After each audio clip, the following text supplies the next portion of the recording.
welcome to Korero, a platform where we dissect Nigerians' political issue. My name is Godwin Sunday.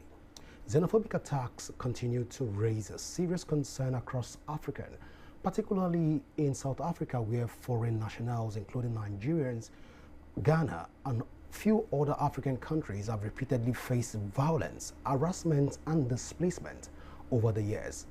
Recent reports show that Nigeria dropped to heightened diplomatic engagement after fresh anti-immigrant protests in part of South Africa. According to reports, at least 130 Nigerians recently requested repatriation over fears of escalating attacks, while several African countries also issued safety warnings to their citizens. Data from Xenowatch, a South African monitoring group, also recorded 59 incidents of xenophobic discrimination and nearly 3,000 displacements in 2024 alone, heightening how persistent the problem remains. Beyond the violence itself, these incidents continue to test Nigerians' foreign diplomacy, regional cooperation, and the protection of citizens abroad. How should Nigeria respond diplomatically, even in a situation of this magnitude? And what do these recurring tensions mean for Africans' unity and international relations? Tonight on Korero, we examine xenophobic attacks and its implication for Nigerians' foreign diplomacy. Joining me tonight on the show is Mahmoud Tunde Hassan, who is a conflict and sensitive media subject specialist and a fellow Institute of Conflict Resolution, Peace Building and Conciliation. And he will be helping us put all of these issues in perspective. Please stay with us as the conversation begins immediately after this break. Welcome back. Well, the phenomenon of xenophobic attack, particularly in South Africa, has historically been one of the most volatile variables in Nigeria's foreign policy. While the two nations are often referred to as the two giants of Africa, these recurring cycles of also their relationship have shifted and from strategic partnership to cold peace, characterized by diplomatic frictions. While the two nations are often referred to as the giant of Africa, well, it is still very, very disturbing how we've been able to manage all of this. But then let's even put the issue in more perspective. As of May 2026, renewed tensions have once again brought these implications to the forefront of Nigeria's legislative and diplomatic discourse. Xenophobic attacks have transformed the Nigerian-South African relations into one of managed hostility. It has become standard diplomatic practice for Nigeria to summon the South African High Commissioner to express deep displeasure. In May 2026, Nigeria again summoned South Africa's envoy following reports of new killings, including citizens of Amaramiro, Emmanuel, and Ekpeyong Andrew. Well, there is a growing divide in Nigeria's leadership. While some like Senator Adams Oshomole have called for hitting back by revoking licenses of South African giants like the MTN, DSTV, the likes of ShopRite and others, including Senator President Godswill Akpabio, favors diplomatic engagement over economic warfare to protect mutual interests. Nigerian officials frequently cite Nigerians' historical sacrifice, financial and diplomatic, for South African liberation. Xenophobia is viewed not just as a crime, but as a lack of reciprocity and a betrayal of the Pan-African spirit, many will say. The attacks often mirror a deeper struggle for continental hegemony. When Nigerians are targeted, it undermines Nigerians' image as a protector of its citizens and weakens its moral authority to lead regional integrations. Well, Nigerians in Diaspora Commission, the NIPCOM, often has to facilitate emergency evacuations. Now, this has created a humanitarian burden and discourages skilled Nigerian professionals from contributing to the South African economy. xenophobia is a direct threat to the African Continental Free Trade Area and the AU Agenda 2063. For many, diplomacy is forced to focus on crisis management rather than integration. If the two largest economies in Africa cannot guarantee the safety of each other's citizens, the goal of a borderless Africa remains a distant dream. Now, for Nigerians, xenophobia is no longer just a migrant issue. It is a litmus test for its foreign policy effectiveness. The shift from brotherhood to national integrity first suggests that Nigeria may eventually move towards more formal sanction if diplomatic reassurances from Pretoria continue to yield no permanent solution. How do you think Nigerians should balance its historical big brother role with the need to take a harder stance on protecting its citizens abroad? Well, we will be looking at this issue right now. Recall, I told you that I'm being joined by the person of Dr. Hassan, who will be helping us put this issue in perspective. But first, Dr. Hassan, it's a delight to have you join me on Korero. It's a pleasure. Good evening. A pleasure. Good evening. Well, Dr. Hassan, I know you've been following the narrative so far, but then looking at the whole xenophobic attack, even upon various citizens of Africa, what do you make of this development as a continent? I think it's very sad. It's very unfortunate. It's something that shouldn't be happening at this point within the global trajectory. A lot of continents across the world are trying to manage the evolving dynamics within the global space. The world is shifting rapidly. You have a situation where the traditional unipolar arrangement is collapsing. Now you have a multipolar arrangement where nations are becoming more intentional, they're becoming more deliberate, they're becoming more strategic. Now for Africa and nations within Africa to begin to create micro situations that implode internally, it's quite unfortunate, and it's not something that should be happening now. But we must also look at one existential fact. Across the world, nations and societies are hegemonic. We can't run away from that. They're very territorial. Everybody wants to protect its space. And where it sees opportunities within that space shrinking, the tendency will be that the people that populate that, whatever society, will want to safeguard their interests, because we're all largely, naturally, organically, we're territorial in nature. We are hegemonic in nature. Everybody wants to protect his space. But when there's a limit to you protecting your space and endangering others, more so that you have a situation where there's a cross relation in the world today. No nation survives on its own. So when you want to protect and in the process you endanger others, then you create a very dangerous situation going forward. So the xenophobic scenario that we're witnessing, especially in South Africa, not limited to countries within the proximity of South Africa alone, but stretching far beyond the geographical space, coming to Nigeria, especially West Africa. We've seen situations where they've dealt with Nigerians, they've dealt with Ghanaians, they've dealt with Somalis, they've dealt with practically everybody. This is not right. It's unfortunate. It's not something that should be happening within the global system. But then it has become like a recurring phenomenon. It is. And a common decimal factor, because we saw this xenophobic attack happened sometime in 2008. Then 2015, we also saw the rising figures.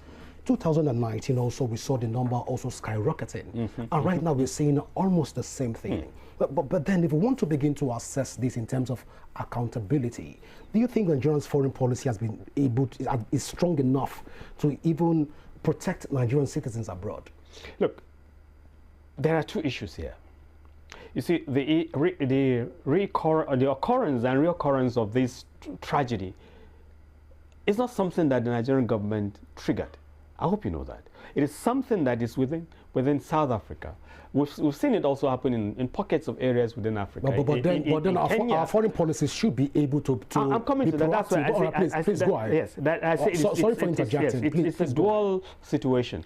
First, we must accept that it was not something that was triggered by Nigeria or the Nigerian government. It's something that is innate or internally induced within South Africa. We've also seen it in Kenya, for instance, and a few other places within the continent. So, in terms of accountability, the first point of accountability will be from the South African government, where within its territory, it's been occurring. You talked about 2008, 2015, and 2019. Yes, it dates it predates 1994. 1994, we had it in 2002, 2003. It's recurring. So, to what point has the South African government reined its citizens in to say that this is wrong? That's where accountability must start from. Then you cascade it to the nations that have been affected. Like I said, Ghana has been affected. We've had Somalis have been affected. I think Mozambicans have also been affected. Botswana recently. Botswana has even taken a very drastic step. It has cut off electricity supply to most provinces in South Africa. It has blocked its borders. So, yes, nations have a responsibility, they have a duty to protect their citizens and be accountable for the safety of their citizens outside their shores. That is where diplomacy plays its role. The Nigerian diplomatic action consistently has been hampered or hamstrung by its toga of a big brother. We've always wanted to play big brother across Africa, even when we've gotten shot in the foot time and time again. We've done it. We've tried to be a big brother to practically everybody, and then they look at us straight in the face and spit right in our faces. Our governments, there's nothing wrong with trying to be nice to people, but there's a limit to being nice. Nice and nastiness are two sides of the same coin. They have been nasty. Do we pay them back in also a reciprocal nasty coin, or do we continue to play nice when we're being our faces has been split into two? That's where the issue of accountability of the Nigerian government, the Nigerian approach to diplomacy must be held accountable. We are not protective enough. I think we must put that on the card. We are not protective enough of the welfare of our citizens abroad. We get over and over, a lot of them get scapegoated for almost everything. You make Nigerians look as if they are innately criminal. They are innately abusive of the courtesies and hospitalities of other people. But that is not true. Some of us have been abroad. We've seen how Nigerians, like every other African, are scapegoated for whatever problem that they have. In the case of South Africa, who is responsible for the level of groveling poverty in South Africa? Are Nigerians responsible for that? Who is responsible for the absence of jobs by South Africans? Are Nigerians responsible for that? Who is responsible for the beyond political rhetorics among South African politicians of using the presence of foreign nationals within their territory as an excuse for not being able to move their citizens off the poverty bracket? Who is responsible for that? The South African government, I think the point of accountability must start from that point. Yes, Nigeria cannot exonerate itself from protecting its citizens that live abroad. But where Nigerians are left to their own devices, that is where we begin to question. All right, that's where we begin to even question all of this. But then let's even take a look at a video where, of course, now on the lips of many Nigerians, it is Nigerians are calling for an eye for an eye right now. Yeah, and that is paying them back in their own coin. Of course, Senator Adams Oshomole made this remark even at the floor of the chambers of the Senate. Let's even take a listen, then we'll come back to the conversation.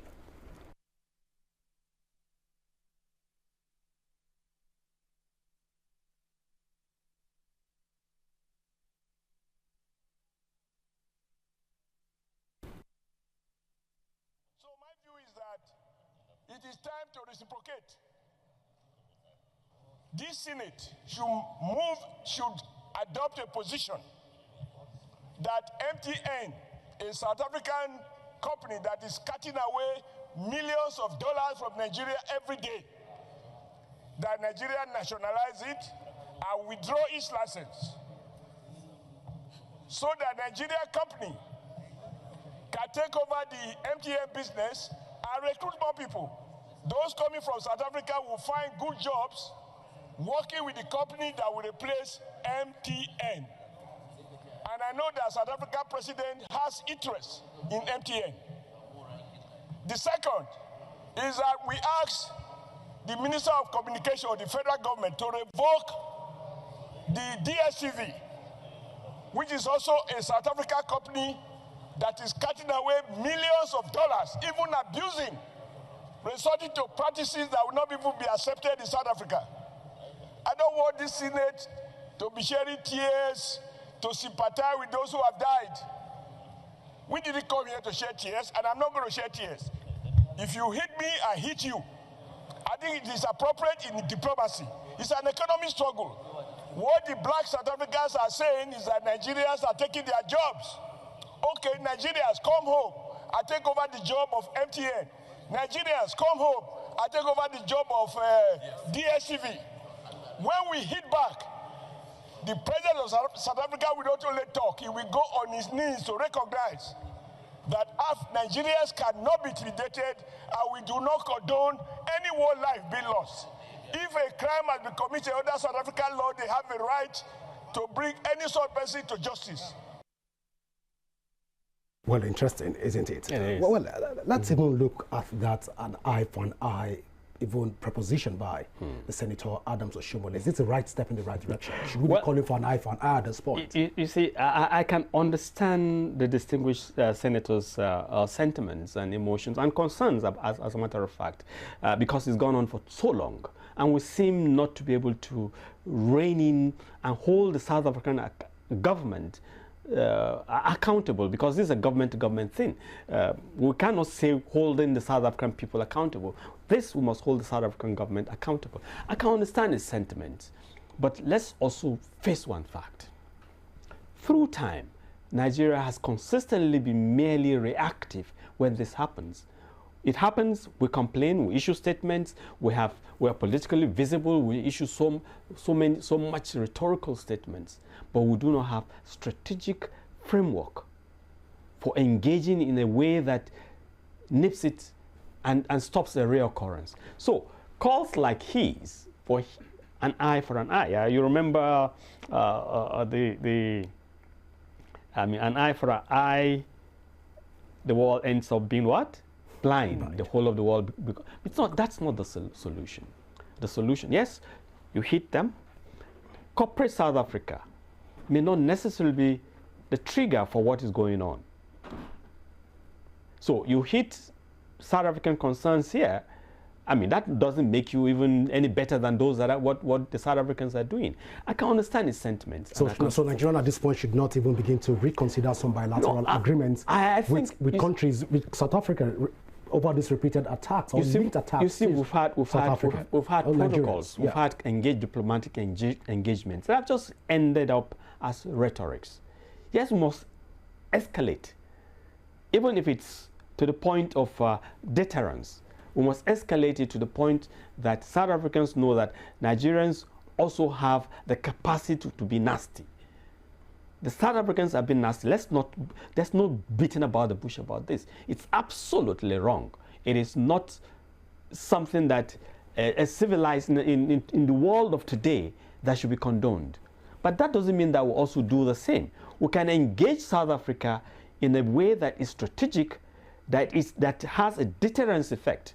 Yes, for instance, looking at corporate South Africa and its engagement within the Nigerian economy, it may cascade back home and have some effect for them to have their government take responsibility for what is going on. But it is the same government in South Africa, the people who populate the government in South Africa, that are also using it, because if you hear the rhetorics among South African politicians, they make it look like it's the foreigners that are in South Africa that are creating the problem for South Africans, which is not true. The regular South African, I won't be, it would be uncharitable to say that the South African is lazy. It would be uncharitable. But I can dare say that the South Africans are laid back and not eager to open up to opportunities within their space. So when others come in, see these opportunities, latch onto it and expand on the prospect of these opportunities, they take it as an offense and they think you are usurping the leverage which they have in their own within their own national space. Well, Dr. Hassan, for many Nigerians right now, based on the number of violence, 796 violence so far recorded, 588 deaths so far, about 2,194 displaced persons, 1,118 physical assaults, and the numbers keep rising.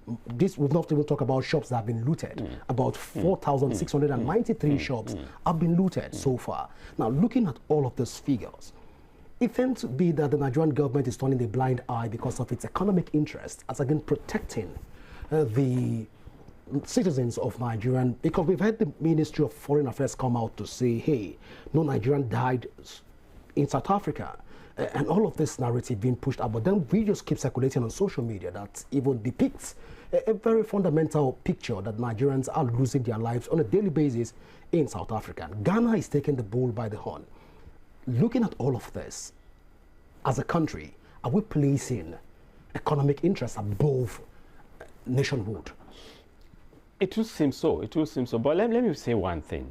One death is bad enough.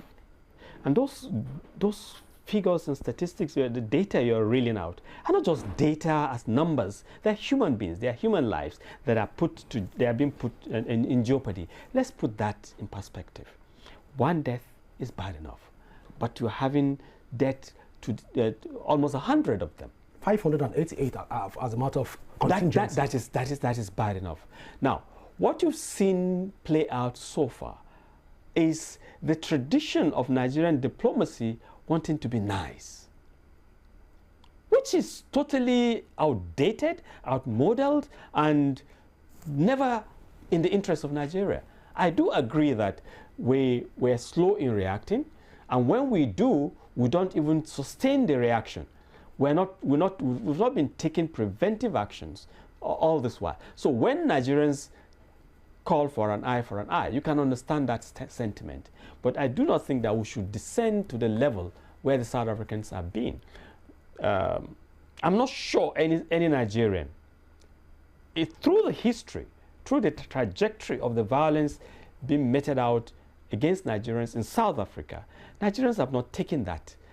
So we're not as bad as they seem to be. So we should fold our hands because of economic interest. We're not as bad as they seem to be. The Nigerian government, perhaps it is why the Nigerian government is yet to even speak.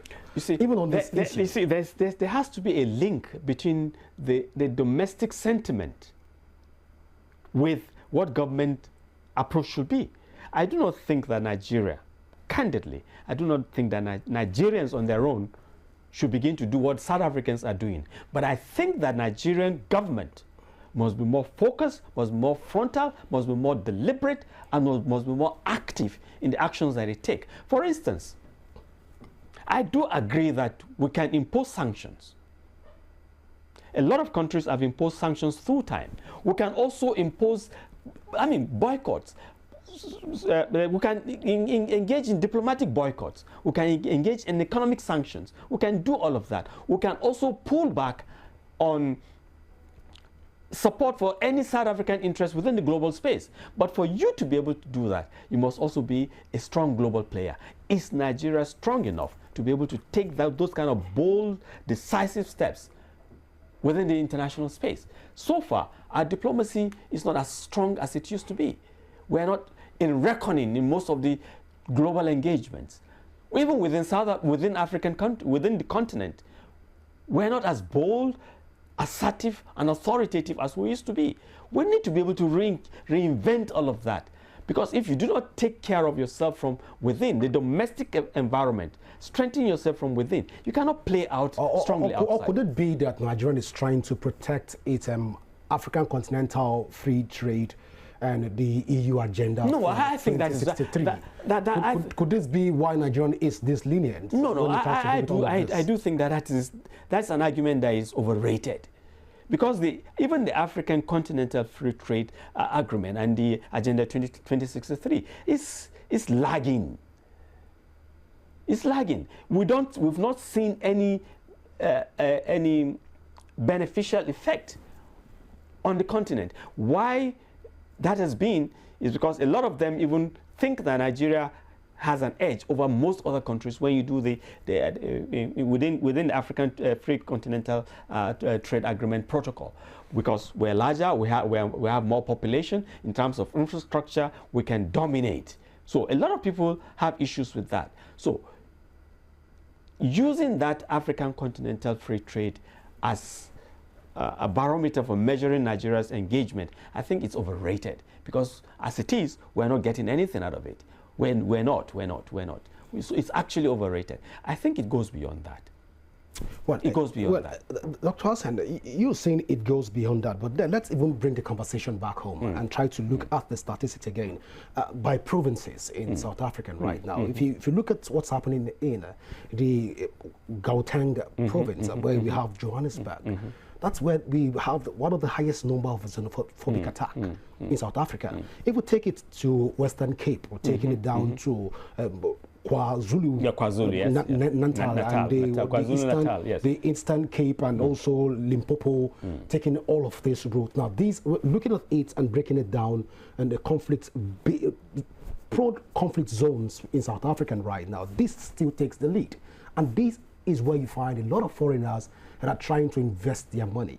Now, taking this back home, Nigerians at home are curious. Are we, again, as a country, undermining Africans' and economic cooperation goals, including trade, including looking at the reality on ground? Are we prioritizing Africa above the whole Nigerian lives that we're losing right now, in practical terms? Because looking at the economic implication right now, Nigerians are losing. Even in South Africa, we're losing quite a lot. There was a video that made the round even on social media where we had a Nigerian whose shop was looted. Part of the about 4,693 shops that have been looted. And he cried out that my shop is being, my properties I've worked for is being vandalized even in front of me.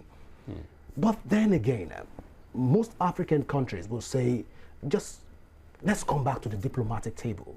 Let's take one step at a time.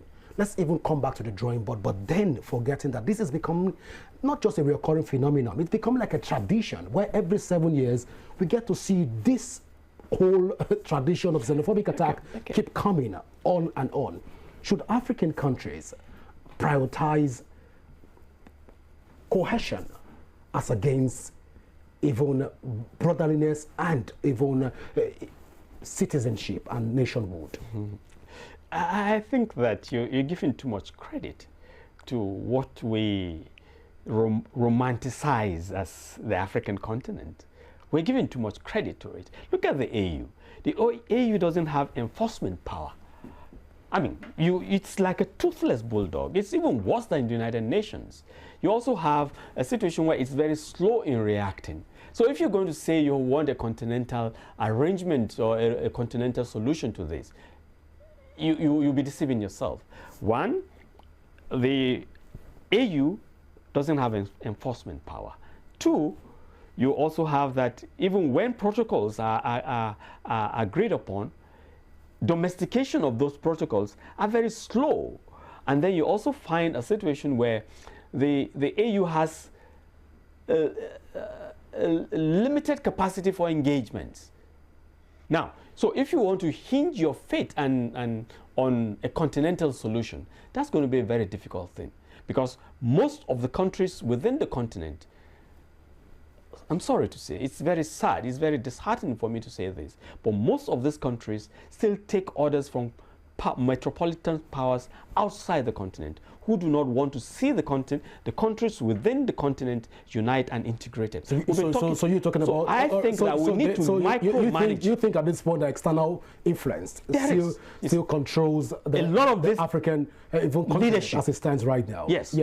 African leadership are still substantially controlled by metropolitan powers outside Africa. And these metropolitan powers will not want to see us a united Africa. Unfortunately, the leadership within the continent subject itself and subjugate itself to those metropolitan powers. So you find that, even take the issue of security. We've had situations where countries like India, countries like China, United States, handle security for Africa. What's AFRICOM doing?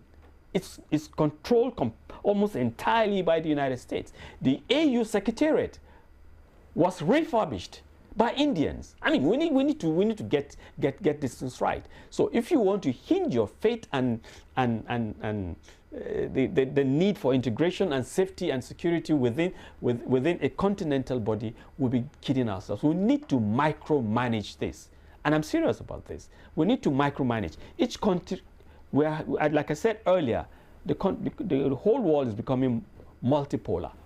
Every country being deliberate, being intentional, being strategic in designing its interest, in safeguarding that interest, and in pursuing that interest. Nigeria must design what it wants for itself within the space. This big brother thing has come to be nonsense.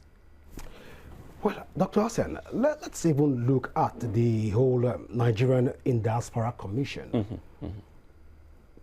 Recently, this commission has been known to facilitate emergency evacuation. That's all it can do. Of Nigeria. That's all it can do. So this is where it has subjected itself to. Yeah, that's what it's reduced itself to. That's what all it can do, given the posture, given the trajectory of the Nigerian foreign policy thing. I've just said that we've lost the might, we've lost the bite. So what you could just do is just do a mop-up operation. Nigerians, whoever is amongst them is left, move them out to safety.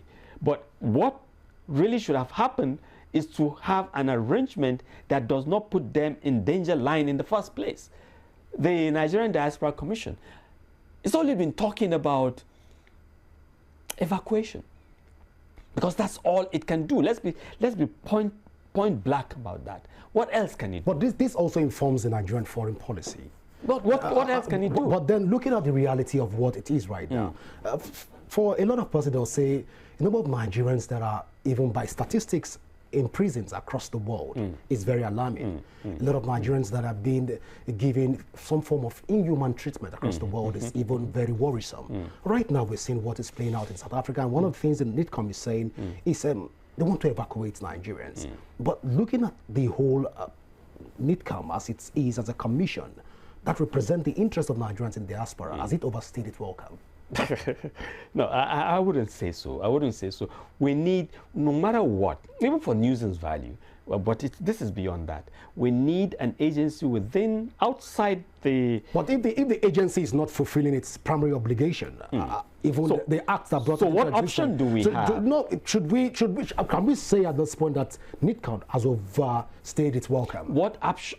That will create a vacuum? Perhaps we should overhaul the entire NITCOM. Maybe perhaps we should change the name from NITCOM to something else that probably will be proactive in that stand. Don't you think so? A change of name will just be a change of color. The thing is to look at the framework, to look at the structure, and to look at how it fits strategically into the whole gamut of foreign policy. Foreign policy is not a fragmented structure. You must be able to connect the dot. Every action, every agency, every instrument, every protocol must tie to other protocols so that you have synergy in the entire foreign policy operation. You remember when we had the concentric circle, from the inner circle, the inner core of the circle, up to the peripheral circle. There was a connection. whatever was happening from the inner core, like when we said Africa was the centerpiece of Nigeria's foreign policy, anything and everything we did at that time tied to that focus. And the global south became the second circle, and then the rest of the world. Anything we did at that point followed that trajectory, followed that structure. But now we are operating in fragmental, it is almost impulsive. As things come, we react to it. There is no systematic, strategic, consistent operation.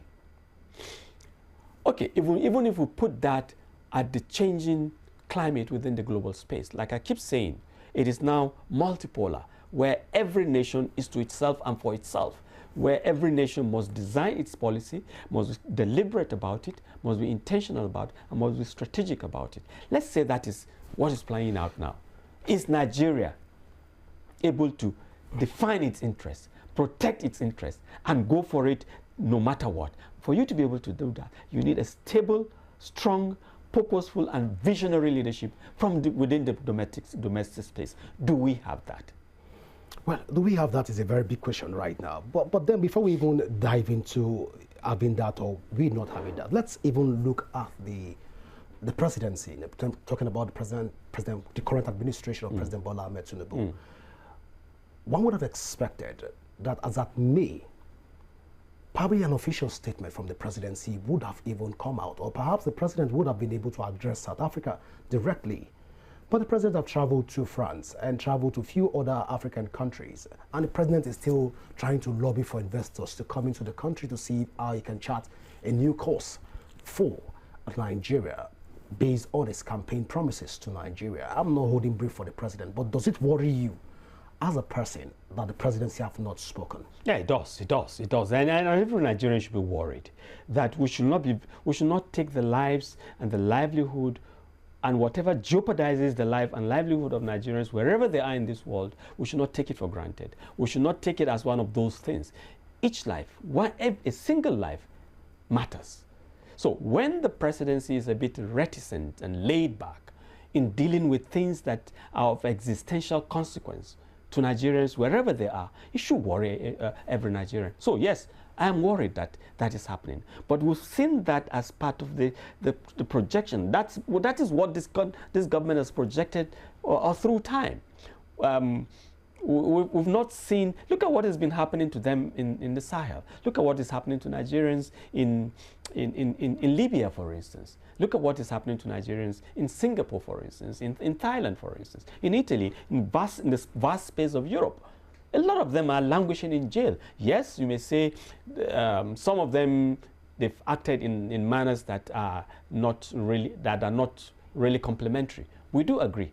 But it doesn't mean that the Nigerian government should abandon them to their fate. So, yes, I am worried.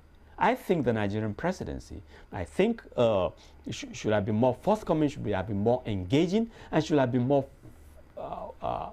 focused and focal, indeed, more vehement in taking a stand that shows the South African government, because this is a government-to-government thing. We cannot deal with it people to people.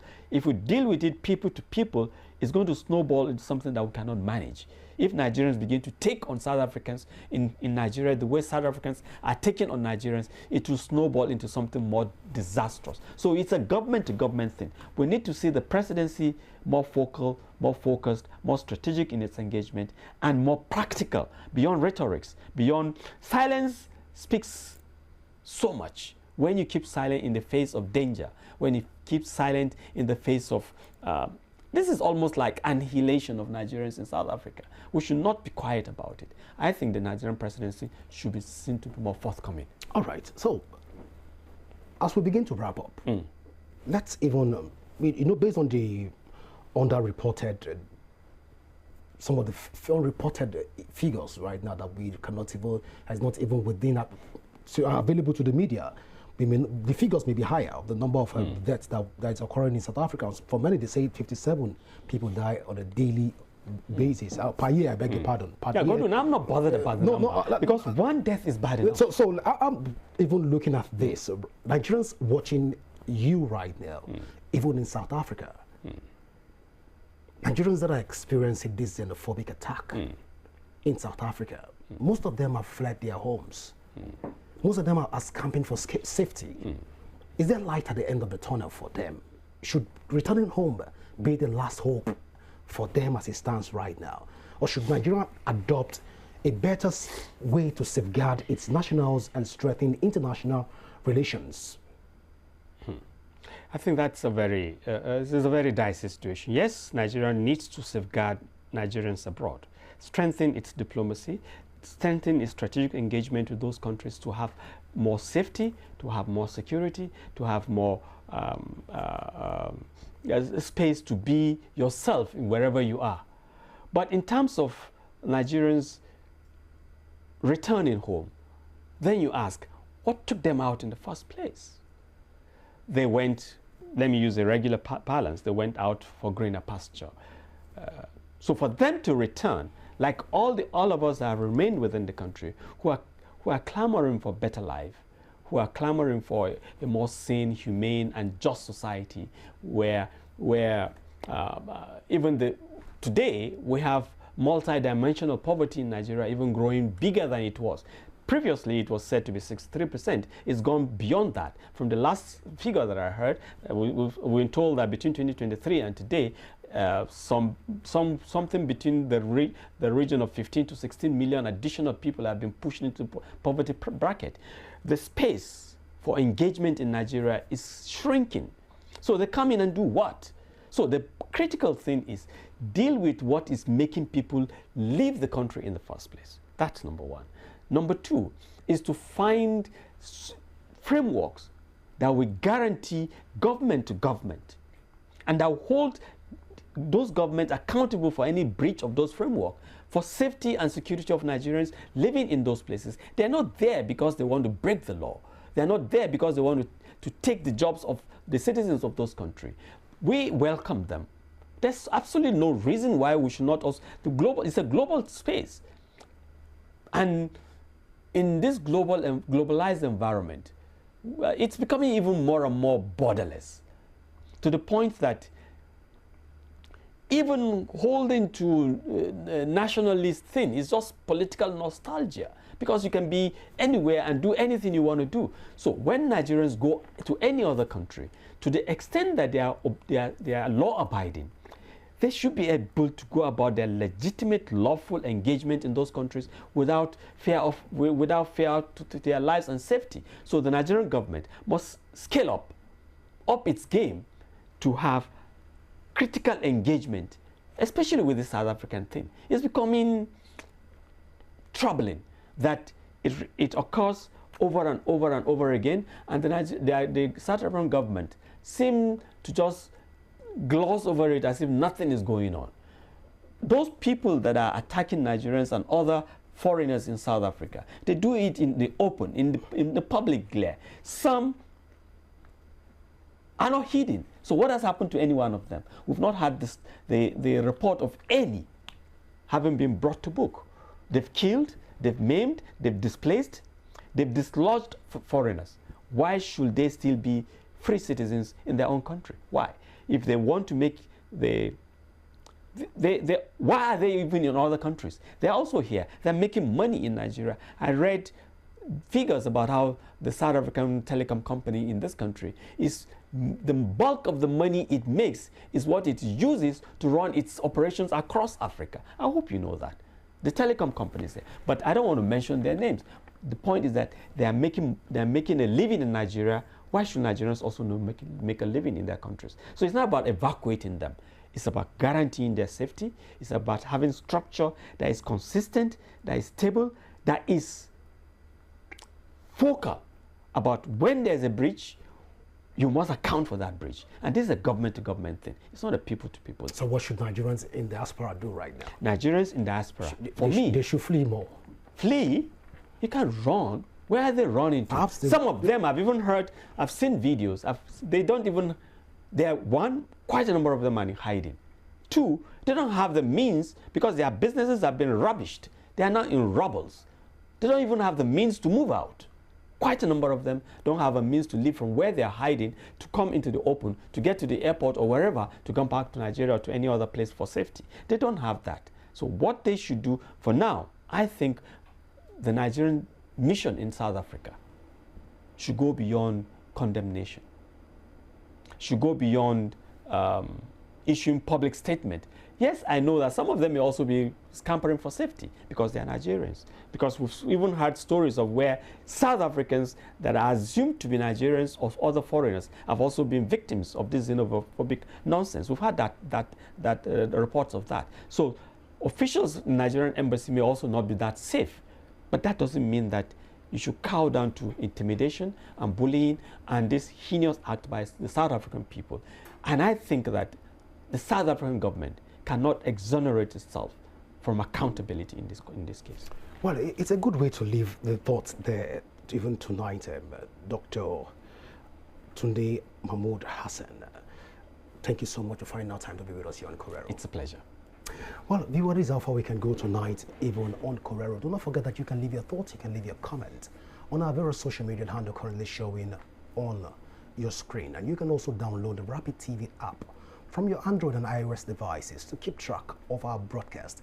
My name is Godwin Sunday. Like I always say, always remember that peace and unity are the pathways to progress. Do enjoy the rest of your night rest. Bye for now.